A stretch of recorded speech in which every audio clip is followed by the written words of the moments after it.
میرے رسول پاک علیہ وسلم نے فرمایا بندہ اللہ کے سب سے قریب اس وقت ہوتا ہے جب وہ سجدے کی حالت میں ہوتا ہے۔ کس کے قریب ہوتا ہے؟ اللہ کے سب سے قریب ہوتا ہے وہ بڑا نیڑے ہے رب کے، بڑا قریب ہے، اس لیے کہ وہ حالت سجدہ میں وہ جب سجدے کرتا ہے نا، اس کی بارگاہ میں جب جھک جاتا ہے۔ آپ ذرا سجدے کی کیفیت دیکھیں نا، زبان بھی یہاں ہے، آنکھ بھی یہاں ہے، کان بھی، عقل بھی ساری، اس نے سارا کچھ رکھ دیا سجدے۔ آپ وہ کبھی پیچھے جائیں تو دیہاتوں میں کہا جاتا تھا ناک سے نکیریں نکالو، بہت بڑی سزا ہوتی تھی نا، ناک سے نکیریں نکالو، بڑی سزا ہوتی تھی۔ تو اس نے کہا مالک مجھے کسی نے کہا نہیں، پر دیکھنا میں نے رکھ دی ساری عقل سجدے میں، اور رکھ کے کہا کیا سبحان ربی یا اللہ میں پست ہوں تو اعلیٰ ہے، اللہ تو میرا رب ہے اور تو سب سے اعلیٰ اتنا۔ اور فرمایا جب یہ اس کیفیت میں ہوتا ہے تو پھر یہ اپنے رب کے قریب ہوتا ہے۔ کثرت عبادت نوافل، میرے رسول کریم علیہ السلام نے ارشاد فرمایا، حضور فرمانے لگے جس گھر میں اللہ کا ذکر ہوتا ہے وہ گھر زندوں کا ہے، اور جس گھر میں رب کریم کا ذکر نہیں ہوتا وہ گھر زندوں کا نہیں ہے۔ گھر نا ہم نا کتابوں میں پڑھتے ہیں کہ ایک بزرگ کہتے ہیں، حضرت فضیل بن عیاض کہتے ہیں کہ میں ایک گلی سے گزر رہا تھا تو گھر کے اندر کسی قاری صاحب نے قرآن کی آیت پڑھ دی، وَلِمَنْ خَافَ مَقَامَ رَبِّهِ جَنَّتَانِ، میں میرے کانوں سے ٹکرائی تو اللہ نے میری کایا ہی پلٹ دی، میں توبہ کر گیا۔ اب گھر کے اندر سے آواز آئے تو صحیح نہ تلاوت کی، پر اندر سے آواز آتی نہیں، یا ڈیک بجنے کی آواز آتی ہے، یا ٹی وی چلنے کی آواز آتی ہے، یا دھوم مچانے کی آواز آتی ہے۔ عبادت کا وہ جو خاص شوق تھا، وہ جو حسن تھا، وہ جو توانائی تھی، وہ جو بات تھی۔ ایک جگہ پہ ہم بیٹھے تھے تو وہاں ایک صاحب آئے اور انہوں نے آتے ہی کہا کہ مہربانی کریں ذرا مجھے مصلی دے دیں، میرے نہ کچھ نفل رہ گئے۔ تو میں نے وضو کر لیا تو کوئی مصلی مل جائے، مصلی انہیں دے دیا گیا، وہ مصلی لے کے چلے گئے۔ تو پیچھے ایک صاحب نے تبصرہ کیا، کہنے نے کتنا ریاکار بندہ ہے، لوگوں کو دکھا رہا ہے کہ میں نفل پڑھتا ہوں، ہے کوئی بات کرنے والی؟ میں نے اسے کہا، میں نے کہا تو مہربانی کرنا، اس طرح کی ریاکاری تو بھی کر، پکڑ مصلی اور جا تو بھی تھوڑی ریاکاری کر کے آ، اٹھ ذرا شکر کر، کوئی یہ ریاکار بھی ملا ہے، کوئی نفل پڑھ کے ریاکاری کر رہا ہے اللہ کا۔ میں کہتا ہوں کو پڑھے تو صحیح نہیں، یہ کوئی دور ہے نفل پڑھنے کا؟ اس میں تو لوگوں کا مزاج ہی نہیں، طبیعت ہی نہیں۔ میں نے کہا چل مہربانی کر، یہ لے مصلی اور تو بھی جا تھوڑی سی، یا کاریا ریاکاری کرو تو صحیح نا، مزاج ہی نہیں، ذوق۔ جمعے کی نماز پڑھ کے یوں دنیا بھاگتی ہے، او ہو پتہ نہیں کون سی پیچھے آگ تھی جو بجھائی جائے گی، اور آج تک لوگ مسئلہ پوچھ رہے ہیں کہ جمعے کی بعد والی سنتیں کتنی ہوتی ہیں۔ میں نے کہا کتنے سال ہو گئے جمعہ پڑھتے، کتنے سال ہو گئے، ابھی تک سنتوں کا نہیں پتا، ابھی تک نے علم کے پہلے کتنی رکھتے ہیں اور بعد میں کتنی رکھتے ہیں۔ فجر کی سنتیں کب پڑھنی چاہیے؟ سنو فجر کی سنتوں کے بارے۔ میرے رسول کریم سید عالم صلی اللہ تعالی علیہ وسلم سے ایک صحابی نے پوچھا تھا، حضور میری فجر کی سنتیں رہ گئیں یا رہ جاتی ہیں تو حکم کیا ہے؟ کیا انداز ہے حضور کا؟ بخاری مسلم کے لفظ سنو، حضور سید عالم صلی اللہ علیہ وسلم فرمانے لگے، اس نے کیا پوچھا تھا، حضور جواب کیا دیتے ہیں؟ فرمایا فجر کی سنتیں کبھی نہ چھوڑنا، فجر کی پہلی دو سنتیں کبھی نہ چھوڑنا۔ یا رسول اللہ صلی اللہ تعالی علیہ وسلم میری رہ گئی ہیں، رہ جاتی ہیں۔ فرمایا فجر کی دو سنتیں نہ چھوڑنا، فرمایا فجر کی پہلی دو سنتیں مجھے دنیا اور دنیا کے اندر جو کچھ ہے وہ سب سے زیادہ پیاری ہے۔ فجر کی دو سنتیں دنیا اور دنیا میں جو کچھ ہے مجھے وہ سب سے زیادہ پیاری ہیں، اس لیے فجر کی سنتیں نہ چھوڑ کے۔ نبی پاک علیہ السلام نے فرمایا تمہیں پتہ چل جائے نا پہلی صف کا ثواب کتنا ہے، تم قرآن اندازی کرو۔ عمرے کی قرآن اندازی کا تو پوسٹر چھپتا ہے، تو یہ والی قرآن اندازی کب ہونی ہے؟ ہونی چاہیے کہ نہیں؟ حضور نے فرمایا تمہیں پتہ چلے کہ اس کا ثواب کتنا، تو تم قرآن اندازی کرو، تم قرآن ڈالو۔ جب آپ نماز پڑھ رہے ہوتے ہیں، جب آپ کا مصلی آباد ہوتا ہے، صلاح الدین ایوبی ایک بزرگ سے ملاقات ہو گئی، بیت المقدس پر قبضہ تھا عیسائیوں کا، تو صلاح الدین بڑے پریشان تھے۔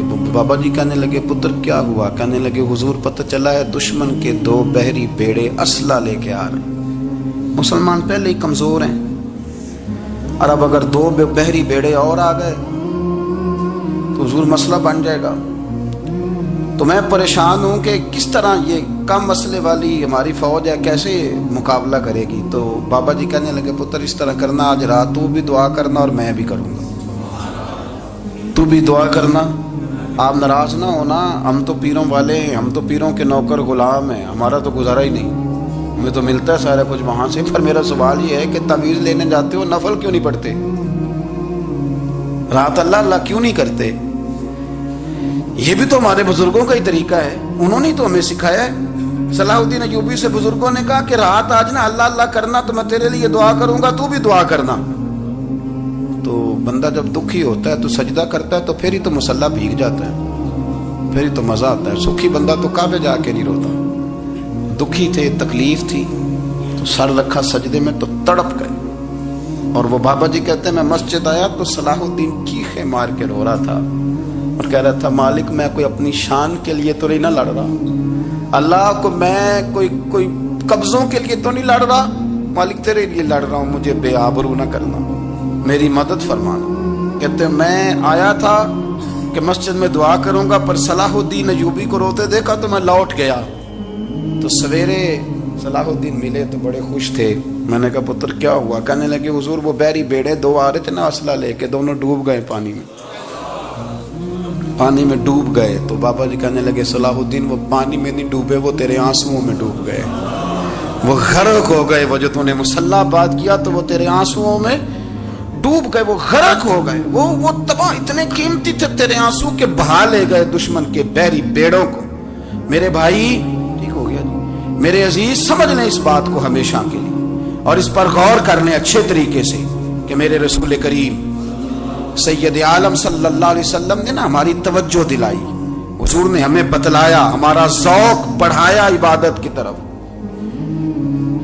ایک صحابی تھے حضرت ابو فاطمہ رضی اللہ تعالیٰ عنہ، یہ ترمذی شریف کی حدیث ہے۔ نبی پاک علیہ السلام نے فرمایا ابو فاطمہ قیامت کے دن مجھ سے جلدی ملنا چاہتے ہو کہ دیر کے ساتھ؟ تو کہنے لگے حضور کون ہوگا جو دیر سے ملنا چاہے گا؟ قیامت کے دن آپ سے جلدی ملنا ہے۔ تو نبی پاک علیہ السلام نے فرمایا پھر اس طرح کرنا، دنیا میں رہ کے سجدے زیادہ کرنا، پھر سجدے زیادہ کرنا، قیامت میں ملاقات جلدی ہو جائے گی، قرب ملے گا تمہیں۔ اپنے بچوں کے اندر دیکھیں نا، ہم شوق پیدا کرتے ہیں، ہمیں صحیح لفظ نہیں بولنے آتے پر ہم بچوں میں شوق پیدا کرتے ہیں کہ پتر ڈاکٹر بن جائے گا تو بڑا نفع کرے گا، تو لوگوں کی خدمت کرے گا، ملک و ملت کی خدمت کرے گا، تیرے ابا کا نام روشن ہوگا، تیرے دادا کی تعریفیں ہوں گی۔ ہم یہ ذوق پیدا کرتے ہیں، ہم اپنے نوجوانوں کے اندر یہ فکر پیدا کرتے ہیں، انہیں ہم سمجھاتے ہیں کہ میاں جب تم پڑھو گے، محنت کرو گے تو فلاں آدمی کی طرح تمہارا نام ہوگا۔ یہ جتنا ذوق ہم بچوں کے اندر ان چیزوں کا پیدا کرتے، ہمیں حکم ہے کسی طرح ہم ذوق پیدا کریں کہ پتر نماز پڑھے گا تو اللہ راضی ہو جائے گا، تو سجدہ کرے گا۔ دیکھیں نا میرے رسول کریم علیہ السلام نے فرمایا 7 سال کے بچے کو مسجد لے کے جاؤ، یعنی اسے شوق دلاؤ، اس کے اندر یہ خاصیت پیدا کرو کہ اس کا دل کرے مسجد میں جانے کو، اس کے اندر یہ خصوصیات لاؤ کہ وہ ہمارے ہاں نا ہر چیز کو پروموٹ کیا جا رہا ہے، ہر چیز کو، یعنی سر سنگیت سکھانے کے لیے اکیڈمیاں بن گئی ہیں، ہر شے پروموٹ ہو رہی ہے، عبادت کا جذبہ کم ہوتا جا رہا ہے، اللہ اللہ کا ذوق ہمارے اندر نہیں رہا۔ اور اتنا مشکل ہم نے اپنے لیے بنا لیا ہے کہ وہ بندہ جو بڑی زبردست مذہبی گفتگو کر رہا تھا اور تگڑی بات کر رہا تھا، کیا بات ہے، لیکن نماز کے بارے میں کمزوری دکھا جاتا ہے، نوافل کے بارے میں وہ چپکے سے نکل جاتا ہے۔ امام احمد بن حنبل رحمۃ اللہ تعالی علیہ، مسند امام احمد بن حنبل 14 جلدوں میں ہے مارکیٹ میں، اور مجھے تو خیر پسند ہی پڑی ہے، میں نے تو کئی دفعہ پڑھی ہے۔ اور کیا بات ہے امام احمد بن حنبل کی، کیسے تگڑے قسم کے محدث تھے اور اللہ نے کتنا انہیں اعزاز عطا فرمایا ہوا تھا۔ یہ کوڑے بھی کھاتے تھے دین کی خاطر، سارا کرتا لہو سے بھر بھی جایا کرتا تھا، بڑا اعزاز والا شخص تھے، بڑے اعزاز والے، حدیثیں جمع کرنا، حدیثیں لکھنا، حدیث پڑھانا، سارا دن رہتے تھے۔ کہہ سکتے تھے کہ میں کر تو رہا ہوں کام، اور حدیث بھی موجود ہے کہ عالم عابد سے افضل ہوتا ہے، پر اس کے باوجود امام احمد بن حنبل رحمۃ اللہ علیہ 300 نفل فرض نمازوں کے علاوہ پڑھا کرتے تھے، 300 نوافل روز پڑھا کرتے تھے۔ ان کے بیٹے نے کہا ابا جی مکان خریدنا ہے تو وہ جگہ کہاں کر کے لوں، بہت ساری آبادیاں، تو فرمایا پتر وہاں لینا جہاں مسجد قریب ہو۔ میرے رسول کریم سید عالم صلی اللہ علیہ وسلم اتنا پسند کرتے مسجد کو، اتنا پسند کرتے نماز کو کہ رسول کریم صلی اللہ علیہ وسلم تہجد کی نماز بھی پڑھتے، پھر حضور فجر کی نماز بھی پڑھتے، نبی پاک وتر کو الگ کر کے پڑھتے، عشاء کے ساتھ نہیں پڑھتے۔ یہ تو ہم اس لیے اجازت دی ہمارے بزرگوں نے کہ بعد میں اٹھے گا کون علیحدہ وتر پڑھنے کے لیے، عشاء کے ساتھ پڑھ لیں۔ وتر پڑھتے، تہجد پڑھتے، فجر پڑھتے، اشراق پڑھتے، چاشت پڑھتے، پھر مغرب کی نماز کے بعد 6 رکعت اوابین پڑھتے، پھر رات کو صلاۃ اللیل پڑھتے۔ سیدہ عائشہ صدیقہ کہتی ہیں زمانہ سو جاتا اور میرے رسول مصلی بچھا کے کھڑے ہو جاتے، او یار کھیتی باڑی کر کے نہیں، محنت مزدوری کر کے نہیں۔ جناب عائشہ کہتی ہیں میں یہ بھی دیکھتی کہ حضور ایک آیت شروع کرتے تو ساری رات اسی کو پڑھتے، اور میری نظر جاتی تو قدم مبارک پہ ورم آ جاتا۔ یار نماز پڑھ پڑھ کے اتنی مشقت کر کے، اتنی جد و جہد کر کے ورم آ گیا، یا رسول اللہ اتنی محنت کیوں کرتے ہو؟ فرمایا افلا اکون عبدا شکورا، کیا میں اپنے رب کا شکر گزار بندہ نہ بنوں؟ صحابہ کا ذوق عبادتوں کا، ریاضتوں کا، تلاوتوں کا، طبیعت ہے ان کی، وہ ایک دوسرے کو، حضرت مولا علی شیر خدا کرم اللہ تعالی وجہہ الکریم کے زمانے میں روم کے بادشاہ نے کہا یار یہ مسلمانوں کا پتہ تو کرو، یہ آخر کیوں اتنے زیادہ مجاہد ہیں؟ اس زمانے میں جاسوس بھیجنے کا مزاج تھا، اب تو جاسوس پکڑا جاتا ہے، اب تو جاسوس ہے، اور جاسوسی کا شوق ویسے آج بھی ہے۔ عرض کروں تھوڑی سی بات اس عنوان سے، پتہ کیا ہمارا مسئلہ ہے؟ ہم جہاں جاتے ہیں نا وہاں تھوڑی خوشبو سونگنے کی کوشش کرتے ہیں، وہ کیا ہے تو یہ کیا ہے تو ادھر کیا ہے تو تھوڑا سا ادھر کیا ہے۔ میرے رسول پاک پڑھیے درود شریف، سارے پڑھیے ذرا زور سے، صلی اللہ تعالی۔ نبی پاک علیہ السلام نے فرمایا جاسوسی نہ کرنا ورنہ تم بندوں کو خراب کر دو، اور فرمایا اس طرح نہ ہو کہ تم کسی کے اب کھول نہ نکلو تو تمہارے پہلے کھول جائیں۔ یہ جو ذوق ہے نا یہ ختم کریں، چھوڑیں، مطلب آپ کس چکر میں پڑے ہوئے ہیں؟ اتنی زیادہ توجہ کرنے کی کیا ضرورت ہے؟ اپنے کام سے کام رکھیں، اس میں بندہ تھوڑا سا نا آسان رہتا ہے۔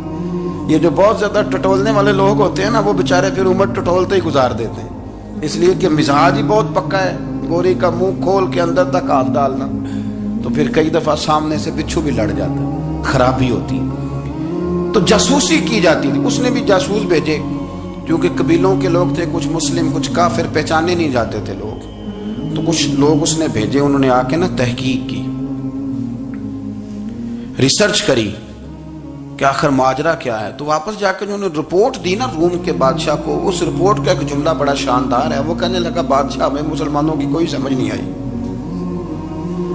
ہمیں کوئی سمجھ نہیں آئی۔ انہوں نے کہا بھی کیوں نہیں سمجھ آئی؟ کہنے لگے یار عجیب بندے ہیں، جب رات مسلح پہ بیٹھتے ہیں تو یوں لگتا ہے ان کا دنیا سے رشتہ ہی کوئی نہیں، کوئی کسی کو نہیں جانتا، کوئی اپنے دکھ سنا کے رو رہا ہے، کوئی اپنی بات کر کے رو رہا ہے، لگتا ہے کہ ان کا کوئی رشتہ ہے ہی نہیں جب مسلح پہ بیٹھتے ہیں۔ اور فرمایا جب سویرے یہ جہاد کرنے نکلتے ہیں تو لگتا ہے ان سے زیادہ دلیر ہی کوئی نہیں، حالانکہ جو مسلحوں پہ رونے دھونے کے لوگ ہوتے ہیں وہ کئی دفعہ جہاد میں کام نہیں کرتے، لیکن عجیب لوگ ہیں کہ رات کے راہب ہیں دن کے مجاہد ہیں، کوئی سمجھ نہیں آتی۔ میرے عزیز ان لوگوں نے مسلح آباد کر کے رکھا، تلاوتیں ان کا ذوق رہی، منظر روز پڑھنا، اسباق پڑھنا، وظائف پڑھنا، یہ ان کا ذوق رہا۔ شیخ شہاب الدین سہروردی رحمۃ اللہ علیہ پر ایک بندے نے اعتراض کیا، اس نے کہا جی آپ کس قسم کے صوفی ہیں، مرید بیٹھے ہیں اور آپ وہاں نفل پڑھ رہے ہیں؟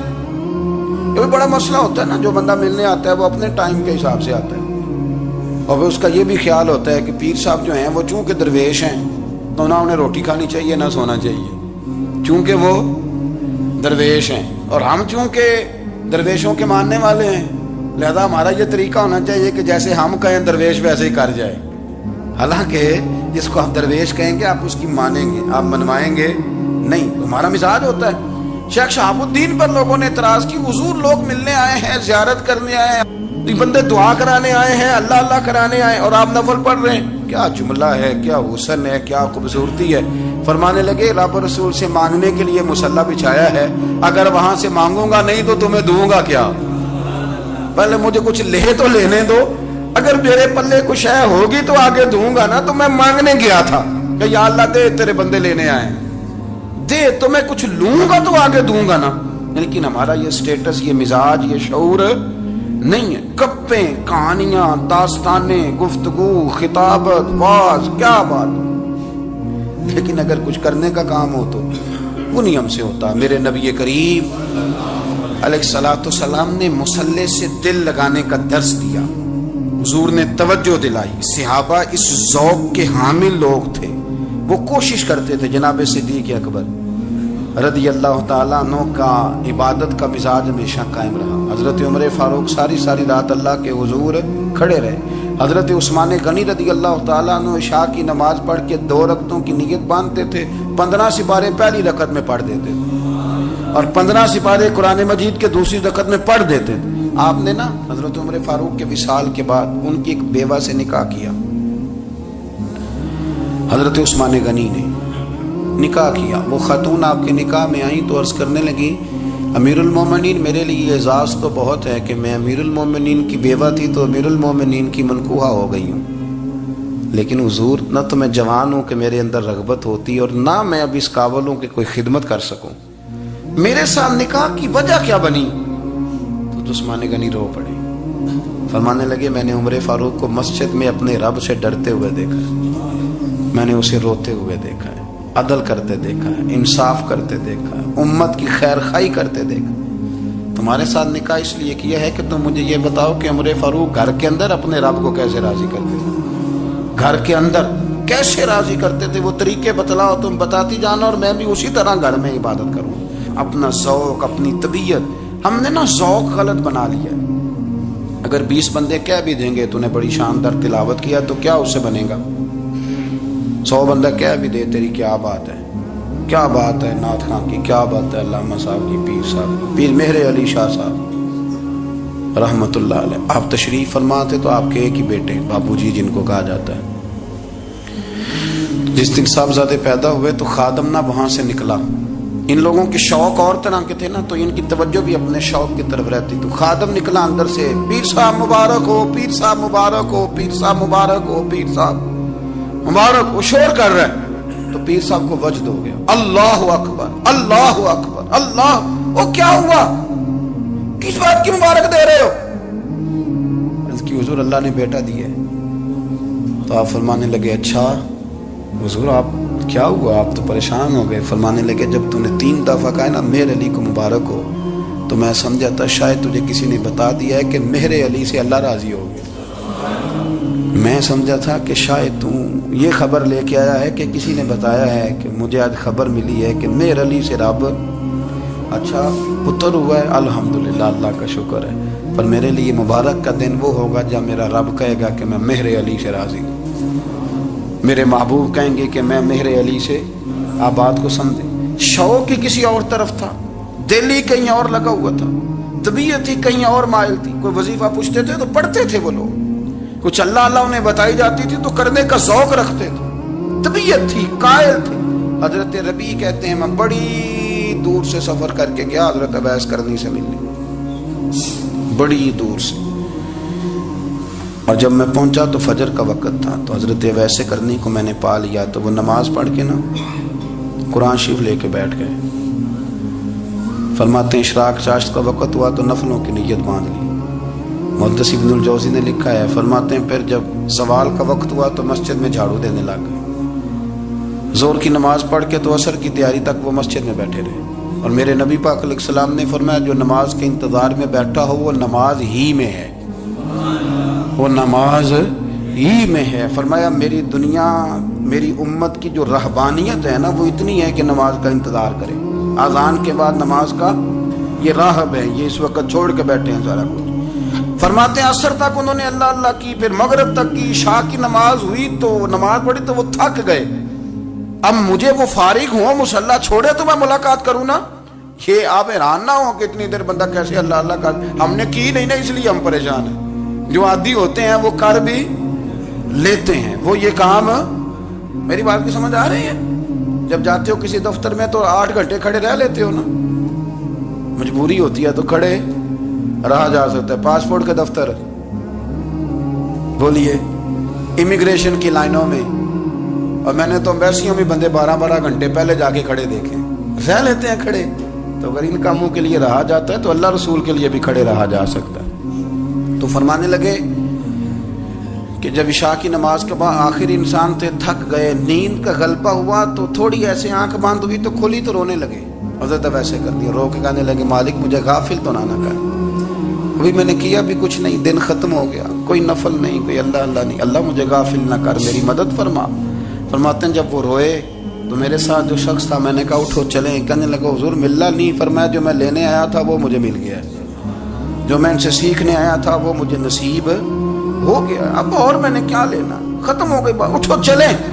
اللہ کے بندوں نے حضرت ربیعہ بن کعب اسلمی رضی اللہ تعالیٰ عنہ فرماتے ہیں، کہتے ہیں جب بنو قریظہ اور بنو نذیر یہودیوں کے ساتھ حضور علیہ السلام نے جنگ کا اعلان فرمایا تو وہ دشمن ہو گئے. ہمیں خطرہ تھا کہ وہ رات کو کہیں محبوب کو تکلیف نہ دیں، تو کچھ لوگ نا تلواریں لے کے نبی پاک کے دروازے پہ پہرے داری کرتے تھے. گن مین رکھنا حرام نہیں، اگر کسی کو واقعی خطرہ ہو تو اس کے لیے سنت بھی ہے. حضرت علی المرتضیٰ تلوار لے کے حضور کے گھر کا پہرا دیتے تھے. حضرت ربیعہ بن کعب اسلمی رضی اللہ تعالیٰ عنہ فرماتے ہیں کہ رات میری ڈیوٹی تھی کہ میں حضور کے گھر کا پہرا دوں گا. تو فرماتے ہیں میں باہر سن رہا تھا، ساری رات ہی میرے نبی پاک نے اللہ کی تسبیح پڑھی، ساری رات، کبھی تسبیح، کبھی تحلیل، کبھی تحمید، کبھی تکبیر، ساری رات. فرماتے ہیں ساری رات حضور پڑھتے رہے اور ساری رات ہی میں سنتا رہا. مجھے اونگ آ گئی، میری آنکھ لگ گئی، حضور ابھی پڑھ رہے تھے، میں تھک کے سو گیا. اور فرماتے ہیں جب میری آنکھ دوبارہ سے کھلی تو میرے کانوں میں پھر کوئی چیز گونجی، تو میں نے کان لگایا تو میرے حبیب ابھی بھی اللہ کو یاد کر رہے. ساری رات حضور رب کی عبادت کرتے. اسی لیے تو کہا یا ایھا المزمل قم اللیل الا قلیلا، حبیب ساری رات تو نہ جاگا گا، تھوڑا آرام بھی کر لیے گا. میرے بھائی اپنا مصلح، اپنی عبادات، اپنے وظائف، اللہ اللہ جو آپ نے کسی سے سیکھی ہے اس کو کبھی کمزور نہ ہونے دیں. شجرہ شریف جو کسی بزرگ سے آپ لے لیتے ہیں تو کیا رسم ہے کوئی؟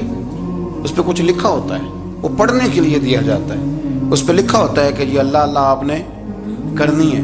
ساری زندگی کسی اسکول میں داخل ہو گئے اور وہاں جا کے آپ نصاب ہی نہ پڑھیں، کتاب ہی نہ کھولیں تو پاس ہو جائیں گے؟ وہ کہتے ہیں میں 20 سال جاتا رہا ملا کچھ نہیں. تو آپ نے لیا کیا ہے؟ ایک اتنی سی کتاب تھی، اس کو تو کھول کے آپ دیکھ نہیں سکے، اس کے وظائف تک تو رسائی نہ ہوئی. اس لیے کہ اللہ اللہ کرنا مشکل ہے اور تصویر کھنچانا یہ آسان کام ہے. تو جو آسان ہے اس طرف ہماری توجہ لگی رہتی ہے اور جو مشکل ہے اس طرف ہم ذوق پیدا نہیں کرتے. یا ایھا الناس اعبدوا ربکم الذی خلقکم والذین من قبلکم لعلکم تتقون. اے لوگوں اس رب کی عبادت کرو جس نے تمہیں پیدا کیا اور تم سے پہلوں کو پیدا کیا، اس لیے عبادت کرو کہ تم پرہیزگار ہو جاؤ گے. مالک سمجھنے کی توفیق عطا